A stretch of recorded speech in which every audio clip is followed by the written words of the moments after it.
Police ने लाठी charge किया बच्चों पे, टीचरों पे, लड़कियों को मारा, छातियों में लात मारी। अगला आंदोलन कब कर रहे हैं? हम इसको बड़े लेवल पे लेके जाएंगे, हम इसको मूवमेंट बना के छोड़ेंगे। इस बार ऐसा क्या हुआ कि एसएससी के लिए बच्चे जो हैं प्रोटेस्ट पे उतारू हो गए, रामलीला ग्राउंड तक पहुंच गए? सरकारें केवल ऐसा नहीं कि एसएससी अभी हम लोग के मुद्दे पर ध्यान न देकर उस पर एक्शन नहीं ले रही है, राज्य सरकारें भी एक्शन नहीं ले रही हैं। अगर सरकार मान के चलिए कि आपकी मांग को मान लेती है कि ठीक है आप आइए हमसे वार्ता कीजिए, तो वार्ता करने कौन जाएगा? जब चूंकि आपने अभी कहा कि सब टीचर आपस में ही फूट गए हैं, और अभी अगर सरकार आपसे कहे कि आइए हमसे वार्ता करिए, तो वार्ता करने कौन जाएगा? कैसे तय होगा? जब हमें पता चल गया ना कि भाई पेपर ये कंपनी करा रही है, तो सामने दिख रहा है कि तो चोर कंपनी ऑलरेडी। कंपनी बदलने से ये चीज ठीक हो जाएंगी या ये चीज ठीक करना है? सर कंपनी बदले पहली बात तो, क्योंकि वो तो बैन कंपनी है। कई बच्चों के साथ क्या हुआ कि वो एक सेंटर पे पहुंचा, उसने जो वो निकाला हुआ था उसी सेंटर को बताया जा रहा था। वहां पहुंचा तो उसका एडमिट कार्ड पे जो सेंटर है, एडमिट कार्ड पे तो वही दिखा रहा है, लेकिन और ऑनलाइन उसका सेंटर कहीं और दिखा रहा है दूसरी जगह। पूरे इंडिया में या किसी राज्य में चुनाव होते हैं, 1 महीने में कंप्लीट सब कुछ आ जाता है। पेपर में तो ऑनलाइन हो रहे हैं, फिर उनका रिजल्ट आने में क्या दिक्कत है? जब भी इस तरह के प्रदर्शन होते हैं तो एक आरोप लगता है शिक्षकों पे कि टीचर लोग फंडिंग करते हैं। इसकी क्या सच्चाई है? फीस वापसी हो और यात्रा भत्ता दिया जाए, यानी जहां से जहां तक वो जाते हैं उसका यात्रा भत्ता दिया जाए, तो क्या ये संभव लगता है आपको? एडुक्विटी जैसे विवादित वेंडर को हटाए जाए, गलत परीक्षा केंद्रों को ब्लैकलिस्ट किया जाए, ये गलत परीक्षा केंद्र कैसे? जो पिछली बार एमटीएस आदि का एग्जाम हुआ था, उसमें पटना आदि से कई बार ऐसी शिकायतें आई हैं। पीएसआई 2021 हुआ था, उसमें भी यही हुआ था। तो इस तरीके की चीज़ों को रोकने के लिए भी एक व्यवस्था बनाई जाए। तो ये जो चंदा का ऐलान हो रहा था कि हमने इतना दिया, उन्होंने इतना दिया, ये चंदा लेने वाला कौन था?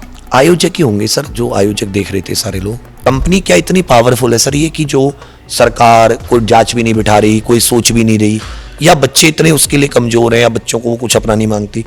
विवेक कहते हैं कि माँ सरस्वती की कृपा है इन पे, लेकिन अभी मैं इनके कोचिंग संस्थान के ऑफिस में बैठा हुआ हूँ और जहाँ तक मेरी नज़र गई है, इनके कोचिंग संस्थान में माँ सरस्वती की प्रतिमा या कोई तस्वीर मुझे नहीं दिखी। जहाँ बड़ी बड़ी माता सरस्वती की मूर्ति होती है, बड़ी बड़ी, वहाँ कितने स्टूडेंट के साथ अन्याय होता है। स्कूल कॉलेजों में बढ़ा के फीस लेते हैं, बढ़ा के गरीब बच्चे पढ़ नहीं पाते। तो क्या ये माना जाए कि विवेक माँ सरस्वती की कृपा से जो है लक्ष्मी के तरफ ट्रांसफर हो? माता लक्ष्मी और मेरा 36 का आंकड़ा रहता है। माता कहती है तेरे पास ही नहीं आऊंगी। जाति धर्म की बात ना करके इक्वालिटी की बात कर रहा हूँ कि जो गरीब होगा वो पढ़ेगा, लेकिन वही विवेक अलग अलग पैसे में अलग अलग कोर्स चल रहे हैं, तो ये कहाँ इक्वालिटी? कोई ऐसा बच्चा आपके पास आया जो ये कहा कि सर मेरे पास पैसे नहीं हैं और मैं पढ़ना चाहता हूँ? जब मैं यहाँ आया था तो आप बहुत तनाव में दिख रहे थे, बहुत तनाव में चेहरा था। आखिर ऐसा क्या हुआ कि आप एकदम से बिल्कुल रिलैक्स हो गए? तनाव में जैसे अब आपसे आवाज़ आई पहली बार, तो मैं जैसे अपना कल से अपना जो प्रोटेस्ट हुआ उसमें आज पूरे दिन की बहुत हलचल रही है। सारे टीचर आपस में लड़ रहे हैं, कोई किसी को वीडियो, कोई किसी को वीडियो। किसी टीचर ने दोपहर में मुझे भी उल्टा सीधा बोल दिया। एक मिनट, मैं जानना चाहूंगा कि टीचर आपस में लड़ रहे हैं, ऐसा क्यों? वो थोड़ा किसी को लगा कि प्रोटेस्ट हमारे ढंग से होनी चाहिए थी, किसी को लगा प्रोटेस्ट हमारे ढंग से होनी चाहिए थी, तो वो थोड़ा सा उनमें एक मैच्योरिटी का अभाव कह सकते हैं कि वो थोड़ा उनको हैंडल करना चाहिए था। तो हमारी कोशिश थी कि आंदोलन को बचाएं, बच्चों को परेशानी ना हो। मतलब अगर दूसरे शब्दों में हम कहें तो क्या ये माना जाए कि टीचर आपस में ही फूट गए आंदोलन को लेकर? एक हद तक कह सकते हैं, बट मैं तो आपके माध्यम से, आपके चैनल के माध्यम से ही कहना चाहूँगा कि हमें आंदोलन को बचाना है। और ये कोई छोटी सी बात है, कोई लड़ने वाली बातें नहीं है जिन पे इनको विवाद है। एक कह रहे हैं कि आप वहाँ क्यों रुके, एक कह रहे हैं कि नहीं रुकना चाहिए था। एक रुके, एक नहीं रुके, बट वो सिचुएशन के अनुसार निर्णय था, उसमें किसी की भी दुर्भावना नहीं थी, कोई भी गलत नहीं चाहता और कोई पुलिस की लाठी नहीं खाना चाहता शौक से। तो बच्चे जिद थे कि हम यहीं बैठेंगे, हम नहीं हटेंगे, तो हमें वहाँ पे मौजूद होना तय था, क्योंकि बच्चों को अकेला छोड़ के नहीं आ सकते। विवेक बिल्कुल बेतरतीब दिख रहे हैं, बाल इधर बढ़ा हुआ है, दाढ़ी इधर बढ़ा हुआ है, और इसी दौर में जो है कोई अचानक से आती है बिकनी में पढ़ाने लगती है, वहाँ पे विवेक कैसे फाइट करेंगे? विवेक फाइट करेंगे कंटेंट से। Content is the king. Vivek fight करेंगे अपनी आवाज से, विवेक फाइट करेंगे अपने अनुभव से, विवेक फाइट करेंगे जो पढ़ाने की कला है। सर टीचिंग एक आर्ट है, कैसे समझाना है घूम घूम के। वो कपड़ा पहनना भी एक कला है, बट वो कला और पढ़ाने की जो कला होती है, माँ सरस्वती की कृपा रहेगी कलम पे, ऐसा पढ़ाएंगे जबरदस्त, बच्चों को ध्यान से भटकने नहीं देंगे उसका हम जरा भी। नमस्ते, मेरा नाम है अभिरंजन और आप देख रहे हैं भारत एक्सप्रेस डिजिटल। इस वक्त हम बैठे हुए हैं एग्जामपुर के फाउंडर विवेक कुमार के साथ। हम इनसे जानना चाहेंगे और बात करना चाहेंगे एसएससी आंदोलन में जो दिक्कतें आई हैं, जो परेशानियां आई हैं, जो छात्रों को महसूस हुआ, जो ये खुद मंच पर बैठ के देख रहे थे, उनसे जुड़ी। तो चलिए हम सीधा चलते हैं विवेक के पास। नमस्कार जी। नमस्कार सर जी। विवेक जी, आप बता रहे थे अभी जब हम लोग बातचीत कर रहे थे तो बता रहे थे कुछ एसएससी के बारे में। क्या है ये मामला? सर देखिए, एसएससी है कि ये कमीशन है, कर्मचारी चयन आयोग, जो ग्रुप बी ग्रुप सी जितने भी सेंट्रल मिनिस्ट्रीज हैं उनकी वैकेंसी कराता है। एक वैकेंसी या एग्जाम कराने वाला आयोग कह सकते हैं। ये आयोग क्या है कि जो मंत्रालय हुए वो इसको अपना अधियाचन भेजते हैं कि भाई हमें इतने ये पद, इस पोस्ट के इतने पद चाहिए। ये उसके लिए विज्ञापन निकाल के सारी और उसको लिस्ट बना के दे देता है कि ये लोग इनको ज्वाइन करा दीजिए। ये इसका काम है बेसिकली। जैसे यूपीएससी ग्रुप ए ऑफिसर्स के लिए करता है, वही काम ये group B group C group D के लिए करता है। अब ये क्या करता है कि ये फिर वेंडर चुनता है कौन पेपर कराएगा, कौन पेपर कराने वाली कंपनी होगी, ऐसे सारी की सारी। तो इसमें जो पेपर कराने वाली कंपनी है, वो पेपर कराने वाली कंपनी एक फ्रॉड कंपनी है जो कि ऑलरेडी कई राज्यों में बैन हो चुकी है। उसे सेंट्रल गवर्नमेंट का नहीं, फ्रॉड आप किस आधार पे कह रहे हैं? फ्रॉड हम इस आधार पर कह रहे हैं कि जो publicly news, publicly notice, publicly report उपलब्ध है पिछले 2-3 सालों में, 2020 में, 2021 में, 2023 में, 2024 में, तो एक प्रतिष्ठित मीडिया संस्था की एक रिपोर्ट है पिछले साल की। अगर आप उसके हिसाब से देखेंगे तो कंपनी को प्रशिक्षण निदेशालय केंद्रीय सरकार ने इसको बैन किया, अयोग्य घोषित किया। लिखा है बड़े बड़े शब्दों में, ineligible to conduct exams. क्या आप हमें वो रिपोर्ट दिखा सकते हैं? बिल्कुल, आप देखिए सर, ये मैंने आपके सामने एक रिपोर्ट खोल रखी है। इस रिपोर्ट में आप यहाँ पे देख लीजिए कि इसमें एडिक्विटी टेक्नोलॉजीज करके कंपनी है, इसके फाउंडेड। मैं अपने कैमरामैन मनंजय को कहूंगा कि एक बार जरा सा ये रिपोर्ट दिखाइए। तो इसमें ऊपर फाउंडर आदि के नाम दिख रखे हैं और नीचे दिख रखा है कि ये जो कंपनी है बैन की गई है किसके द्वारा? जो डायरेक्टर जनरल ऑफ ट्रेनिंग केंद्र सरकार है, फिर केंद्रीय प्रशिक्षण निदेशालय कह सकते हैं मुझसे, उसके द्वारा। उसके बाद में इसमें लिखा हुआ है कि 2020 में उसने बैन की, 2022 में एमपी टेट का पेपर इसने लीक किया। उसके बाद में इसने, मैं आपसे ये समझना चाहूंगा, थोड़ा सा आप डिस्क्राइब करके चीजों को बताएं। एमपी टेट क्या, कब क्या हुआ, उसके अलावा क्या हुआ? 2022 में, मार्च 2022 में एडिक्विटी कंपनी को एमपी टेट टीचिंग एग्जाम होता है मध्य प्रदेश का, उसको कराने का इसको कॉन्ट्रैक्ट मिला। जिस कॉन्ट्रैक्ट को इसने सबलीज कर दिया, सब कॉन्ट्रैक्ट किसी और को अपने कमीशन लेकर किसी और को बांट दिया। उसमें क्या हुआ कि एग्जाम पेपर लीक हुआ, यहाँ पे लिखा था एग्जाम पेपर वॉज लीक्ड, और सोशल मीडिया पे वायरल हो गया।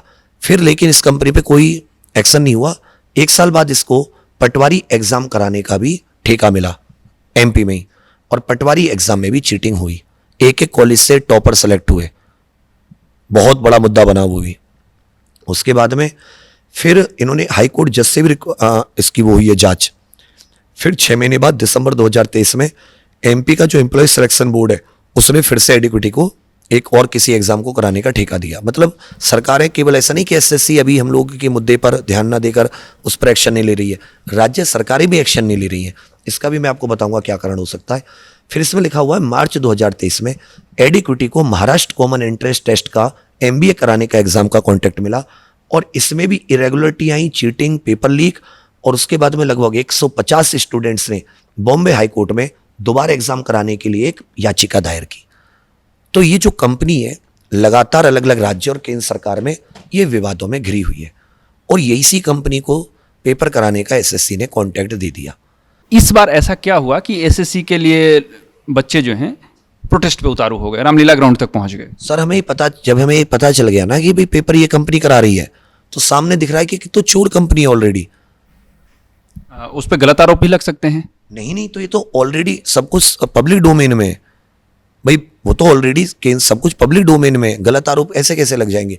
और फिर क्या आपने उन आरोपों की जांच के लिए, कोई आरोप भी लग रहे हैं मान लेता हूं, तो क्या एसएससी या डीओपीटी ने कोई कमेटी बनाई? हाई कोर्ट, सुप्रीम कोर्ट के रिटायर्ड जज हैं इतने सारे, बना के तो देखते, दोनों पक्ष अपनी बात रखते, हम साबित कर पाते तो हम ठीक, वो साबित कर पाते वो ठीक। ऐसा कुछ भी नहीं हुआ, तो इसका मतलब कंपनी खुदा हो गई, उसका कोई कुछ नहीं बिगाड़ सकता। तो आखिर इस बार का बवाल क्यों? इस बवाल का जब हमें एक तो ये पता चला कि कंपनी बेकार है, फिर कंपनी ने इस साल के जो एसएससी के एग्जाम थे, सबसे पहले फेज 13 करके एसएससी का एग्जाम होता है, उसमें इतनी सारी समस्याएं आई हैं कि बच्चों को दूर दूर सेंटर पड़े, इतने सारे बच्चे थे कि जिनको एक प्रकार से आप कह सकते हैं कंप्यूटर ऑन नहीं हो रहे हैं, रात को 9-9 बजे तक एग्ज़ाम चल रहा है कई सेंटरों पर, कई जगह री एग्ज़ाम कराना पड़ा है। तो जब ये सारी समस्याएं, तो हम ये समझ पाए ऐसे ऐसे छोटी छोटी जगह सेंटर हैं जहाँ पे भैंसों का तबेला मान लीजिए, कि जब हमने ये सब देखा तो हमारी समझ में आई कि ये जो कंपनी है एक्चुअल में अयोग्य है, इसके पास सेंटर ही नहीं है उस तरीके के टेक्नोलॉजी से प्रूव हुए प्रॉपर, कि जहाँ पर एग्जाम, जैसे अब आप मेरा ऑफिस ही देख पा रहे हैं, हर एक कंप्यूटर, हर एक वो सिस्टम आपको लग रहा होगा कि भाई नया है या ज़्यादा पुराना नहीं है, क्योंकि मुझे मेरा काम बिल्कुल परफेक्ट चाहिए टेक्नोलॉजी के हिसाब से। उनके आप माउस नहीं चल रहे हैं, बच्चे माउस हिलाते जा रहे हैं, कुछ नहीं हो रहा, अपने आप ऑन ऑफ हो जा रहा है। किसी का कई बच्चों के साथ क्या हुआ कि वो एक सेंटर पे पहुंचा, उसने जो निकाला हुआ था उसी सेंटर को बताया जा रहा था, वहाँ पहुंचा तो उसका एडमिट कार्ड पे जो सेंटर है, एडमिट कार्ड पे तो वही दिखा रहा है, लेकिन और ऑनलाइन उसका सेंटर कहीं और दिखा रहा है दूसरी जगह। तो ये सब समस्या हम लोग उनके डोमेन में लेकर आए।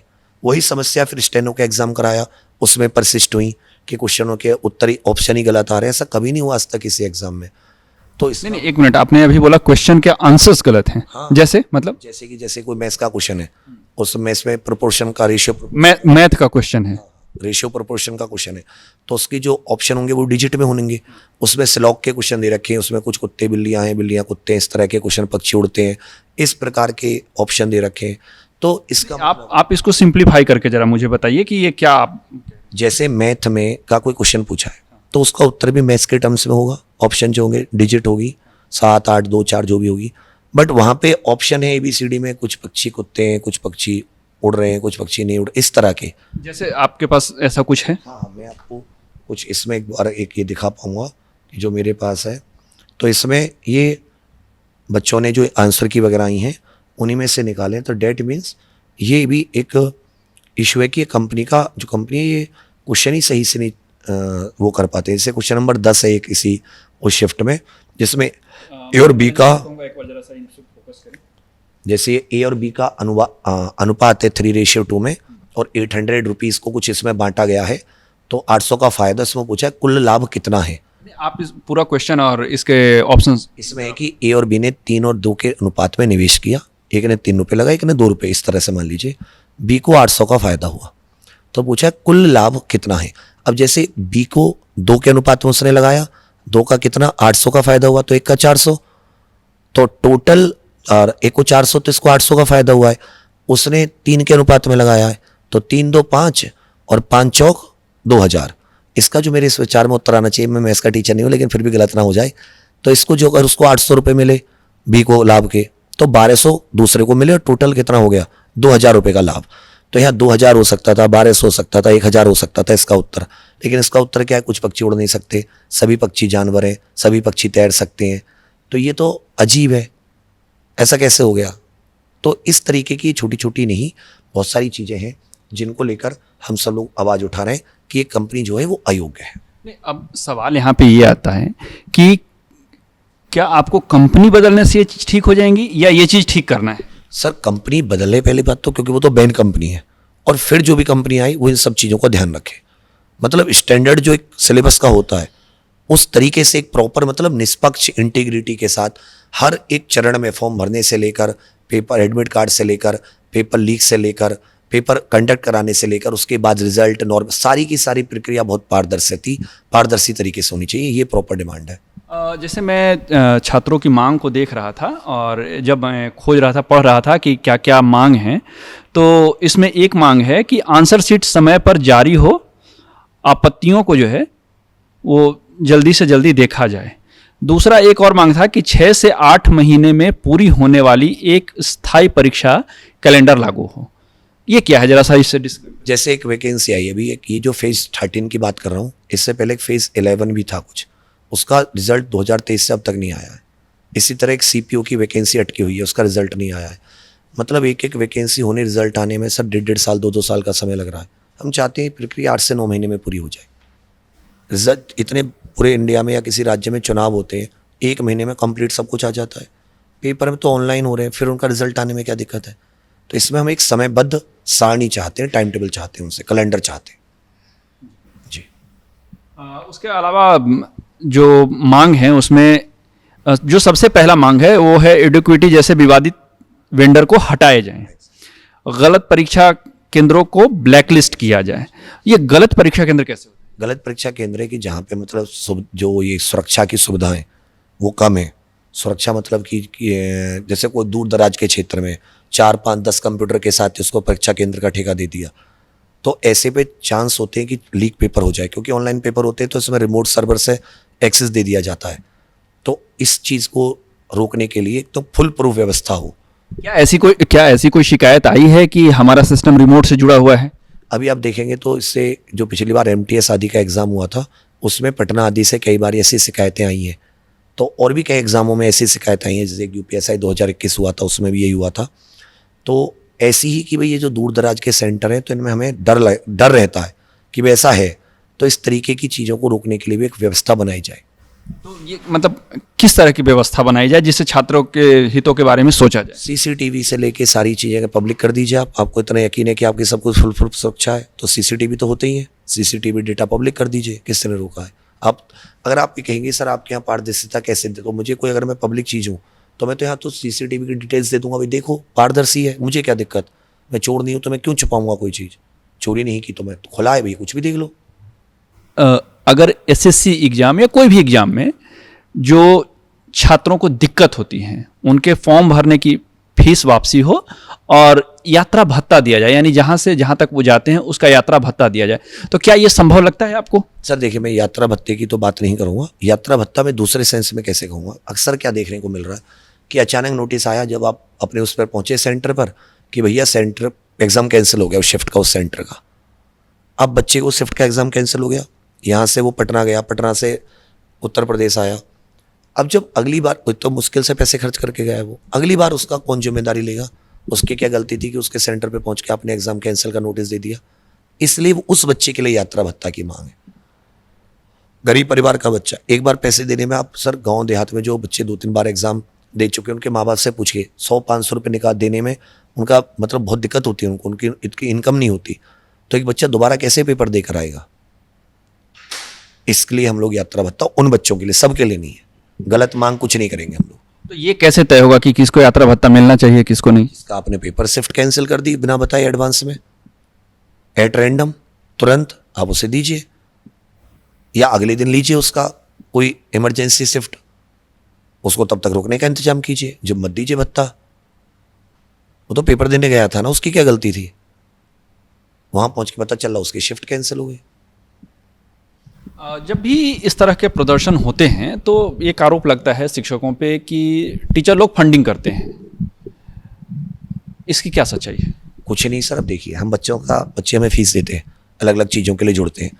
अगर कोई बच्चा आया दूर दराज से, हमने उसके खाने का इंतजाम कर दिया, तो मुझे लगता है कि उसको फंड कहना कहेंगे। फंडिंग होता है जब आप कोई अस्थिरता, इलीगल मुद्दे के लिए आप कुछ पैसा जुटाएं और उसमें गैर स्टेक, जिनका स्टेक नहीं है, कोई कंपनी कोई पैसा दे रही है, कोई विदेशी NGO पैसा दे रही है, तो हमने उन्हीं से कमाया, उन्हीं के लिए अगर हमने 10, 100, 50 पैकेट फूड का इंतजाम कर दिया तो वो तो मुझे नहीं लगता कोई चंदा है। तो कोई चंदा, कोई फंडिंग नहीं है, बस केवल इतना कि इन बच्चों के खाने पीने की सुविधा हो जाए, और वो तो हम देंगे, हमारे बच्चे हैं वो। जो जानकारी सामने आई है उसमें ये भी था कि इस बार जो रामलीला ग्राउंड के मंच बने थे उसमें बहुत सारे शिक्षक बैठे हुए थे जो ये ऐलान भी कर रहे थे कि हमने इतना दिया, इसने इतना दिया, इसने इतना दिया। ये क्या मामला है? इसमें कुछ लोगों का था, बट वो उतना मतलब मुझे लगता है कि उसको कोई, क्योंकि वो किसी और का पैसा नहीं था, किसी प्राइवेट का या किसी पार्टी का, राजनीतिक पार्टी का, उनको अपने बच्चों के लिए छोटे मोटे खर्चों के लिए खर्च करने का तो मन था, उन्होंने दिया, उन्होंने अपने अनाउंस कराया जो भी जैसे भी, बट वो मतलब मुझे नहीं लगता कि इतनी कोई मतलब उसको चिंता है, उस पर कोई बातचीत करने की बात है। वो अपने बच्चों के लिए, वो उनके लिए था कि अब शाम को 20,000 बच्चा है सर, एक पैकेट अगर खाना भी कम से कम भी रुपए का लेके आएंगे तो 50 से 70 रुपये का आएगा। अब 20,000 का मैं कह रहा हूँ 50 रुपये के हिसाब से भी, तो 2 पंजे 10 लाख रुपए का आ गया। एक टाइम का खाना 20,000 बच्चों का, जिसमें एक सब्जी 4 रोटी आएंगी 50 रुपये में। तो इसमें तो कहाँ ये कोई फंडिंग होती है, मान लो कोई 100 करोड़ 50 करोड़ ऐसे, ये सब कुछ नहीं।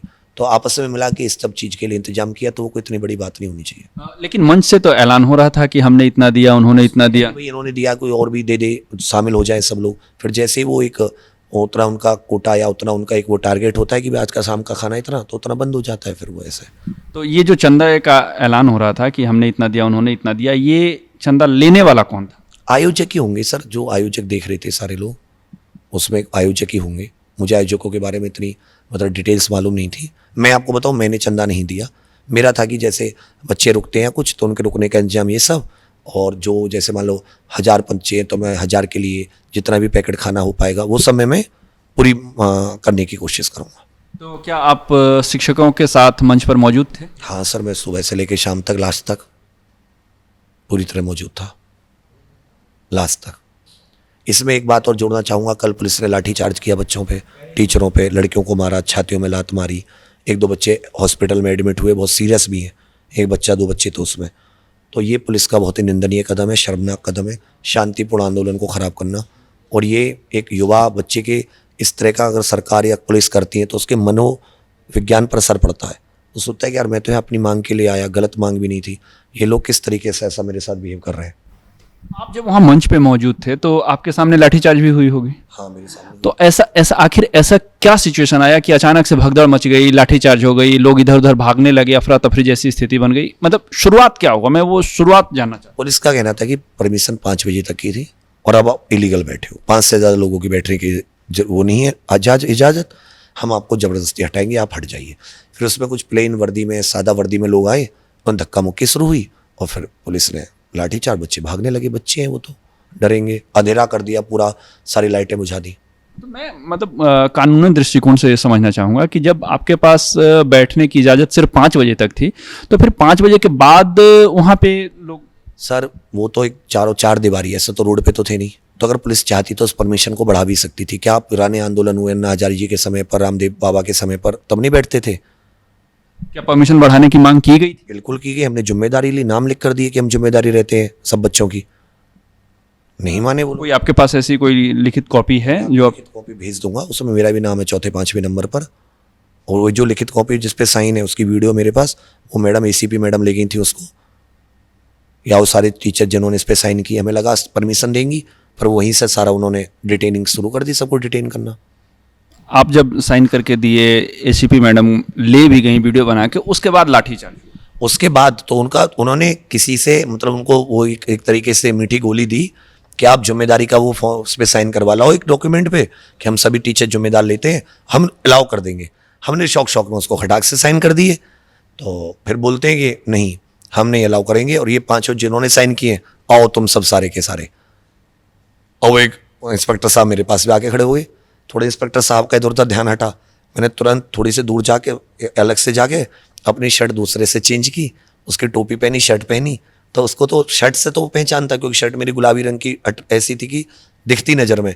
अब वो मैंने नॉर्मल, तो अब उसको फिर थोड़ा सा, तो जब ये सब होने लगा तब, क्योंकि देखिए आप गिरफ्तार होते हैं, आप पुलिस से भिड़ते हैं, तो वो कोई समझदारी नहीं है, उतनी संख्या भी नहीं थी कि आप पुलिस देखे कि सोचे कि 15-20 हज़ार बच्चों को कहाँ भेजाएंगे। 400, 500, 700 बच्चे बचे थे, तो उन्होंने हेडलाइट वगैरह कार की सब गाड़ी को बंद करके एकदम अंधेरा, गुप्त अंधेरा करके, और फिर उन्होंने ये एक्शन लिया, सिविल ड्रेस वाले लोगों से वहाँ पे हमला करवाना, और उस तरह से। आपने अभी बताया कि शुरुआती दौर में 20,000 बच्चे थे और फिर रात होते होते 500-600 बचे। ये बच्चे कहाँ चले गए? ये थे जैसे सुबह से आए हुए थे, इतनी भीषण गर्मी में बैठे, बारिश पड़ गई, पूरा ग्राउंड सब भीग गए, तो थोड़ा अपने कोई चेंज करने, कोई अपना कुछ खाने पीने, दूर दराज से आए थे, नहीं होता कि सुबह से बैठे गए।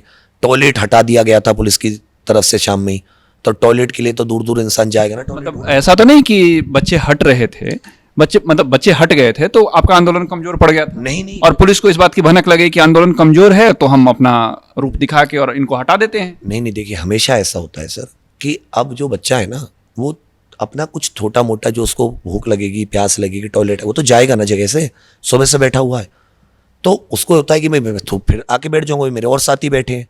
तो इस वजह से जब उन्होंने वो देखा एक मेन पॉइंट कि इस समय सबसे कम स्ट्रेंथ है, जब लोगों को भूख लगती है 7 अपने 8 बजे एक साथ 18-19 हजार बच्चे वहां से हट गए? नहीं सर, 18-19 हज़ार एक ऐसा समझिए, वो एक आती जाती, जैसे कुछ आएंगे कुछ जाएंगे, कुछ परमानेंट रहेंगे, हमेशा आंदोलनों में ऐसा ही होता है। जैसे कि 25,000 बच्चे वहीं, 20,000 बच्चे वहीं बैठे रहेंगे हमें सुबह से शाम तक, कोई टॉयलेट नहीं जाएगा, कोई खाने पीने नहीं जाएगा, वो एक मूवमेंट होता रहता है। कुछ बैठे रहेंगे 4, 5, 7, 8 हज़ार, 3-4 हज़ार मूवमेंट करते रहेंगे, जो धरना स्थल की जो जगह होती है, वो जो रास्ता होता है उस पर बहुत सारे कुछ खड़े रहते हैं, कुछ फिर पैरों को चलाने के लिए थक गए, उठ गए, बारिश हुई है, एक बहुत समस्या 5 साढ़े 5 बजे के बस करीब बारिश हुई, बारिश एक साथ बहुत हैवी हुई, पूरा भर गया। तो बच्चा जो भीग गया वो थोड़ा अपना इधर उधर तो जाएगा ना, हटेगा ना वहाँ से, तो कोशिश करेगा, ये तो प्राकृतिक सी चीज़ है। तो फिर उन्होंने देखा कि अच्छा ये एक मेन समय, कमज़ोर समय कम है, उठा लो, ये एक सोच रही पुलिस की।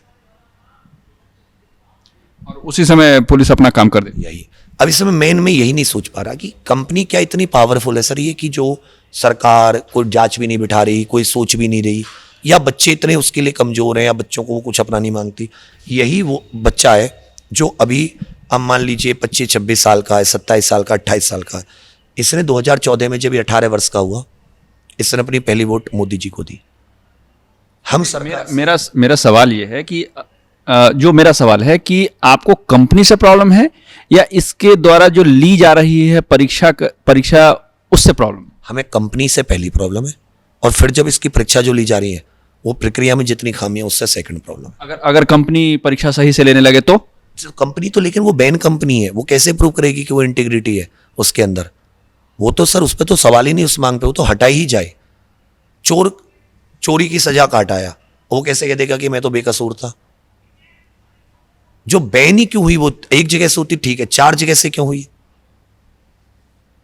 महाराष्ट्र से हुई है, एमपी से हुई है, केंद्र सरकार से हुई है। तो कैसे हम सर मान लें कि वो अच्छी कंपनी है? खामी तो उसकी ये गवाह है कि कंपनी अयोग्य है।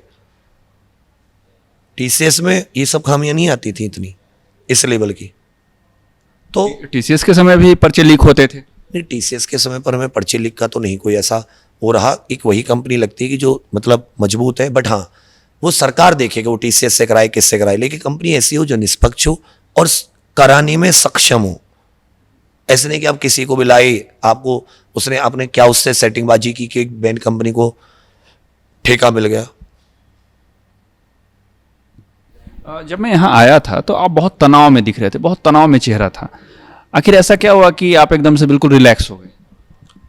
तनाव में जैसे अब आपसे आवाज़ आई पहली बार, तो मैं जैसे अपना कल से अपना जो प्रोटेस्ट हुआ उसमें आज पूरे दिन की बहुत हलचल रही है, सारे टीचर आपस में लड़ रहे हैं, कोई किसी को वीडियो, कोई किसी को वीडियो। किसी टीचर ने दोपहर में मुझे भी उल्टा सीधा बोल दिया। एक मिनट, मैं जानना चाहूँगा कि टीचर आपस में लड़ रहे हैं, ऐसा क्यों? वो थोड़ा किसी को लगा कि प्रोटेस्ट हमारे ढंग से होनी चाहिए थी, किसी को लगा प्रोटेस्ट हमारे ढंग से होनी चाहिए थी। तो वो थोड़ा सा उनमें एक मैच्योरिटी का अभाव कह सकते हैं कि वो थोड़ा उनको हैंडल करना चाहिए था। तो हमारी कोशिश थी कि आंदोलन को बचाएं, बच्चों को परेशानी ना हो। मतलब अगर दूसरे शब्दों में हम कहें तो क्या ये माना जाए कि टीचर आपस में ही फूट गए आंदोलन को लेकर? एक हद तक कह सकते हैं, बट मैं तो आपके माध्यम से, आपके चैनल के माध्यम से ही कहना चाहूँगा कि हमें आंदोलन को बचाना है। और ये कोई छोटी सी बात है, कोई लड़ने वाली बातें नहीं है जिन पे इनको विवाद है। एक कह रहे हैं कि आप वहाँ क्यों रुके, एक कह रहे हैं कि नहीं रुकना चाहिए था, एक रुके एक नहीं रुके, बट वो सिचुएशन के अनुसार निर्णय था, उसमें किसी की भी दुर्भावना नहीं थी, कोई भी गलत नहीं चाहता और कोई पुलिस की लाठी नहीं खाना चाहता शौक से। तो बच्चे जिद थे कि हम यहीं बैठेंगे, हम नहीं हटेंगे, तो हमें वहाँ पे मौजूद होना तय था, क्योंकि बच्चों को अकेला छोड़ के नहीं आ सकते। तो हमारा ये कि सब लोग एक साथ होकर दोबारा हम लोग इसको और बड़े पैमाने पर लेके जाएंगे। हम आपको अभी बता रहे हैं सर, हम इस पूर्ण प्रणाली में सुधार के लिए केवल एसएससी नहीं, रेलवे की जो कैलेंडर है उस सब में भी हम इसको बड़े लेवल पर लेके जाएंगे। हम इसको मूवमेंट बना के छोड़ेंगे। अगला आंदोलन कब कर रहे हैं? बहुत जल्द, और अब की बार पूरी परमिशन रात में बैठने की भी, और हम लोग मतलब पूरे जोश में हैं कि हम लोग इसको पीछे नहीं हटेंगे। बहुत जल्द सबको सूचना दी जाएगी। तो अभी सम्मानित शिक्षक बंधुओं से ये है कि सब लोग एक बार फिर से साथ आकर जो मुद्दे हैं उसको नहीं भटकना हमें। तो जैसे आपने कहा कि इसका कोई कमेटी नहीं है, कोई लीडर नहीं है, अगर सरकार मान के चलिए कि आपकी मांग को मान लेती है कि ठीक है आप आइए हमसे वार्ता कीजिए, तो वार्ता करने कौन जाएगा? जब चूंकि आपने अभी कहा कि सब टीचर आपस में ही फूट गए हैं, और अभी अगर सरकार आपसे कहे कि आइए हमसे वार्ता करिए, तो वार्ता करने कौन जाएगा? कैसे तय होगा? तो हाँ, ये बात आपकी बिल्कुल सही है कि अब सरकार से वार्ता करने कौन जाएगा, कैसे तय होगा। लेकिन फिर भी इतना फूट होने पर भी 4-5-6 लोग हैं मेन जो देखते हैं, जो थोड़े सीनियर हैं, काफ़ी पुराने टीचर हैं। मैं तो उन्हीं को अपनी तरफ से भेजूंगा कि भाई ये जा सकते हैं। तो ऐसे हम लोग सब में अपने में से 4-5 लोगों को भेज देंगे। और आपस में सहमति नहीं बनी तो बन जाएगी। उसमें भेजने में 2 लोग इस गुट से, 2 लोग इस गुट से, 4 एक न्यूट्रल भेज दो, 5 उसमें हम सहमति बना लेंगे। ये बस अभी छोटा मतलब एक मनमुटाव टाइप नहीं हो जाता, वही है फैमिली टाइप, तो हो जाएगा सॉर्ट आउट। मैं नॉर्मली अभी देख रहा था, और जैसे हम लोग सोशल मीडिया पे वीडियोज देखते रहते हैं, विवेक बिल्कुल बेतरतीब दिख रहे हैं। बाल इधर बढ़ा हुआ है, दाढ़ी इधर बढ़ा हुआ है, और इसी दौर में जो है कोई अचानक से आती है बिकनी में पढ़ाने लगती है, वहाँ पे विवेक कैसे फाइट करेंगे? विवेक फाइट करेंगे कंटेंट से। Content is the king. Vivek fight करेंगे अपनी आवाज़ से, विवेक फाइट करेंगे अपने अनुभव से, विवेक फाइट करेंगे जो पढ़ाने की कला है। सर टीचिंग एक आर्ट है, कैसे समझाना है घूम घूम के। वो कपड़ा पहनना भी एक कला है, बट वो कला और पढ़ाने की जो कला होती है, माँ सरस्वती की कृपा रहेगी कलम पे, ऐसा पढ़ाएंगे जबरदस्त, बच्चों को ध्यान से भटकने नहीं देंगे उसका हम जरा भी। विवेक कहते हैं कि माँ सरस्वती की कृपा है इन पे, लेकिन अभी मैं इनके कोचिंग संस्थान के ऑफिस में बैठा हुआ हूँ और जहाँ तक मेरी नज़र गई है इनके कोचिंग संस्थान में माँ सरस्वती की प्रतिमा या कोई तस्वीर मुझे नहीं दिखी। इस कमरे में जाके और आप माँ सरस्वती की मूर्ति वो लेके आइए, प्रतिमा। अभी मैं इस कमरे में नहीं गया, यही एक कमरा रह गया, ये मेरा वो है कॉन्फ्रेंस रूम। इसमें आपको चारों तरफ देखिए इधर ही रखी होंगी, इधर ही मतलब होगी एक प्रतिमा, मिलेगी। यहाँ पे स्माइलिंग बुद्धा है पड़े हुए हैं। हमारी किताबें में तो माँ सरस्वती है, देखी नहीं तो साक्षात है। ये कलम कण कण में ये सबसे देखिए प्रतिमा, एक प्रतिमा जो होती है, मैं ऐसा मान के चलता हूँ एक सहज रूप में माँ के रूप में, पर ये भी तो साक्षात प्रतिमा है। ये तो हम तो इनको पूछते हैं सर, देखिए नंगे पैर आपके सामने लेके बैठे, इनको चप्पल भी नहीं पहन रखी, तो इससे ज्यादा आप मतलब माँ सरस्वती को और रेस्पेक्ट सम्मान कैसे देंगे? नहीं है सर। और यार ये तो बहुत ही वो हो गई मेरी उस वाली, उसमें तो है जो प्रयागराज है, जैसे कभी कभी लेकिन देखिए माँ दुर्गा की है ना, माँ दुर्गा। हाँ, मैं वही कह रहा हूँ। माँ दुर्गा के नीचे 3 पिंडी है, माँ वैष्णो देवी, माँ काली, माँ लक्ष्मी, माँ वैष्णो, तो मतलब वो है। मतलब मेरा ये कहना है कि विवेक के पास स्माइलिंग बुद्धा है, बजरंगबली हैं, भगत सिंह हैं, डॉक्टर कलाम हैं, महात्मा गांधी हैं, इसके अलावा बाबा साहब भीमराव अंबेडकर हैं, और भी कई प्रतिमाएं हैं, कई तस्वीरें हैं। तो मतलब पूरी तरह से विवेक प्रोफेशनल हो चुके हैं सरस्वती को अपना के लक्ष्मी अर्जित कर। लक्ष्मी जी की भी नहीं है देखिए आप, लेकिन मैं कहूँगा कि माता दुर्गा की जो प्रतिमा है वो मेन मंदिर में आप देखेंगे तो माँ ही विराजमान है। मुझे लगता है कि माँ समस्त देवियों का एक संयुक्त रूप है, जगदम्बा। तो मुझे लगता है कि वो एक, और वहीं पे माता वैष्णो देवी जी प्रतीक के रूप में, उसमें 3 माताएं हैं, माँ लक्ष्मी, माँ काली, वो तो शक्ति की प्रतीक, सरस्वती। तो आप देखिए ना, उनसे शक्ति, बल, बुद्धि, विचार सब कुछ उन्हीं से मिलता है। और सर भगवान कण कण में है, भगवान कण कण में हर जगह जहां आप देखो। मैंने देखा है कि जो जहां बड़ी बड़ी माता सरस्वती की मूर्ति होती है, बड़ी बड़ी, वहां कितने स्टूडेंट के साथ अन्याय होता है। स्कूल कॉलेजों में बढ़ा के फीस लेते हैं, बढ़ा के गरीब बच्चे पढ़ नहीं पाते। तो इसका मतलब नहीं कि अगर माँ सरस्वती है तो विद्या या अच्छे विचार होंगे। जहां सुविचार है वो सुविचार वाली बात होनी चाहिए, जहां तक मैं मतलब समर्पित हूं, जहां तक मैं सोचता हूं। तो क्या ये माना जाए कि अब की बार आप आएंगे, आपको सरस्वती पूजा में जरूर बुलाएंगे। मैं नए माता की नई प्रतिमा स्थापित करूंगा। इसमें अलग से आपके इसका प्रश्न का तभी हल हो पाएगा। तो क्या ये माना जाए कि विवेक माँ सरस्वती की कृपा से जो है लक्ष्मी के तरफ ट्रांसफर हो? सर लक्ष्मी और माता लक्ष्मी और मेरा 36 का आंकड़ा रहता है। माता कहती है तेरे पास ही नहीं आऊंगी। मैं कहता हूँ माँ बहुत मेहनत कर रहा हूँ, इस बार तो आना पड़ेगा घर हमारे भी। माँ कह रही अभी नहीं, और मेहनत कर। तो माँ लक्ष्मी की कृपा नहीं है सर, बाकी सब भगवानों की कृपा है। माँ लक्ष्मी की कृपा ही नहीं है। जिस दिन हो गई उस दिन मतलब समझ नहीं सकते मेरा क्या होगा। मतलब आप माँ लक्ष्मी की तरफ शिफ्ट करना चाहते हैं लेकिन अभी हो नहीं, अभी नहीं हो पा रही। अभी संघर्ष चल रहा है। अभी मैं कह रहा हूँ आओ माँ आओ। माँ कह रही नहीं अभी और तुझे मेहनत करनी है। तो धीरे धीरे अभी माँ बेटे का चला आएंगी, लेकिन मैंने कहा माँ एक दिन तो ला के रहूंगा, टेंशन मत लो। कोई ऐसा बच्चा आपके पास आया जो ये कहा कि सर मेरे पास पैसे नहीं हैं और मैं पढ़ना चाहता हूँ? भाई सर मेरे साथ विद्या है, यही मेरा सब कुछ है। अगर मैं झूठ बोलूँ तो मतलब मुझसे बुरा इंसान कोई नहीं होगा। मेरे पास अगर किसी ने आके ये बोल दिया ना सर कि मेरे पास फीस नहीं है, तो मैं दोबारा ये सवाल नहीं करता क्यों नहीं है, मम्मी नहीं है, पापा नहीं है, क्या नहीं है। या तो पहले बता दे कि सर मेरे पापा नहीं है, मेरे पास फीस नहीं है। मैं बोलो स्पष्ट बोल दो भाई मेरी क्या मदद चाहिए। मैं ना कुछ चेक करता, ना नाम देखता कहाँ का है, ना कोई किसी से कोई वेरिफिकेशन। वो पढ़ता है मेरे यहाँ पर मैं उससे ये जरूर कहता हूँ कि पढ़ने में पूरी मेहनत करना, क्योंकि अब तेरा सिलेक्शन के ऊपर ही मेरी कमाई है।